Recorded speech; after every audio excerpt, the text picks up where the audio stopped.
Hello guys, me Madhuri. Life with creative Madhuri या YouTube चॅनलमध्ये तुमच्या सगळ्यांचं खूप खूप स्वागत. तर चला पटकन चॅनलला सबस्क्राईब करा. तर घरचे ऑर्गॅनिक आंबे होते, तर मग मी ते छान मस्त असे पेपरमध्ये गुंडाळून ठेवले पिकण्यासाठी. तर ठेवून वगैरे दिले आणि बाहेर गेले होते, तर मला एक मोगऱ्याचं फूल सापडलं. तर एकच होतं आज झाडाला, तर ते मी घेऊन आले आणि मला माझ्या लहानपणीची आठवण झाली की हे असे फुलं राहायचे ना, मोगऱ्याचे, गुलाबाचे छोटे बटन गुलाब असतात ते. तर माझे हाफ केस होते आणि मी ते लावून घ्यायचे डोक्याला. तर मला ती आठवण आली होती की आपण कसं लहानपणी फुलं लावायचं केसांना. तर मला तीच आठवण आली होती. आणि मग नंतर ना मी घरात आले आणि मम्मीकडून पपई आणली होती मी. तर ती पिकली होती, मग ती कट करून ठेवली. म्हटलं मी सकाळी आवरल्यावर कट करून ठेवल्यानंतर मग कसं येतं जाता खाऊन घेतात सगळे. तर मग पपई साले वगैरे काढून घेतली आणि मस्त कट करून ठेवली होती. तर जास्त काही पिकलेली नव्हती, थोडी कडक होती पण खायला छान लागत होती. तर मग पपई वगैरे कट करून ठेवली आणि नंतर ना मला आज वरणबट्टी बनवायची होती. तर मग मी त्यासाठी कुकर घेतला, डाळ वगैरे टाकली होती, हिंग आणि हळद टाकून. तर मग डाळ वगैरे कुकरला लावून दिली आणि मी पीठ भिजवायला घेतलंच होतं, ओवा वगैरे टाकला. तर आई आल्या तेवढ्यात, तर ते मला बोलले की मी पीठ भिजवते, तू बघ तुला दुसरे काही कामं करायचे असेल तर.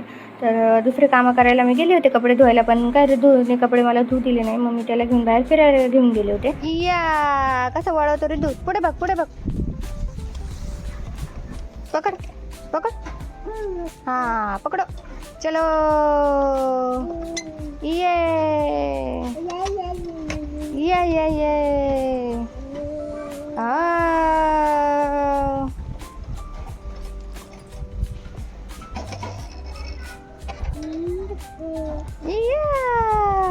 वळा वळा, कसं वळवतो, हां वळा, ये पकड ना आता, कंटाळा आला का तुला. गाणे लाव, गाणे लाव, लाव गाणे.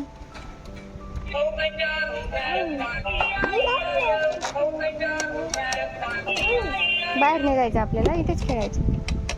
चलो या या या या, असं पकड आता, असं नको पकडू, नको रिद्धू रिद्धू. तर आईनी ना पीठ वगैरे भिजवून ठेवलं होतं आणि वाफायला ठेवून दिली होती बट्टी. तर मी बाहेर गेले आणि कढीपत्ता आणायला गेले होते. तर मी घेऊन आले कढीपत्ता आणि येताना ना लगेच गाय येऊन उभी राहिली होती. तिला असं वाटलं होतं हातात तिच्या हिरवायचं का काही काही खाण्यासाठी. पण मग मी तिला म्हटलं, बाई मला ते वरणाला फोडणी देण्यासाठी लागतोय, मी तो घेऊन जाते, तुझ्यासाठी नाही आहे काही. आणि कुठे चालली तू? बाप्पा करायला, जय जय बाप्पा. रिद्धू कुठे चालला? कानाच बाप्पा कर. रेडी होऊन चालला बाई, कुठे कुठे चालला बाई. अच्छा लाजते तू, पण जा जा जीज बापा करून या. हां बाय बाय बाय बाय कर, बाय कर, bye tata, bye bye bye कर ना रिद्धू, बाय बाय कर, आपलं जायचं. अरे बाय बाय तो कर आम्हाला, बाय. अरे बापरे, बाय कर, टाटा बाय, जा बाय कर, बाय बाय जीज बापा करून या. हां बाय कर, बाय कर. व्हेरी गुड बॉय, जा. माधुरी आज काय बनवते? वाव. तर ना बट्टे वगैरे छान वाफल्या होत्या, तर मी तळून वगैरे घेतल्या आणि आऊंना भूक लागली होती, तर त्यांना लगेच ताट बनवून दिलं होतं जेवायला. तर त्यांचं जेवण चालू होतं आणि माझं पण इकडे बट्टी तळायचं काम चालू होतं. तर रिद्धू आणि आई आहे ना, आमच्या कॉलनीमध्ये समर्थ रामदास स्वामींच्या पादुका आल्या होत्या, सज्जनगडचे रामदास स्वामी. तर तिथे गेले होते दर्शनासाठी. तर तिथे पूजा चालू होती आणि रिद्धू बघा किती शांत बसून मस्त पूजा बघत होता.